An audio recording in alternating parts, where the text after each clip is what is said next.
Yeah, hindi man kami sikat, pero di rin naman kami nagpapasikat.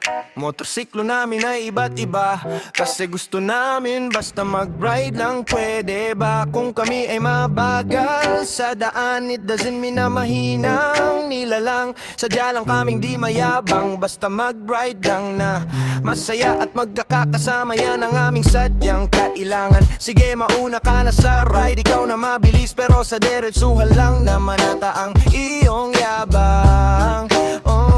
Kailan ka ba huling nag-ride ng malayo? Nasa taas ng bundok kung saan maraming twisties. Dun mo sana patunayan ng pagbangking-bangking mo kuno. Ay naku!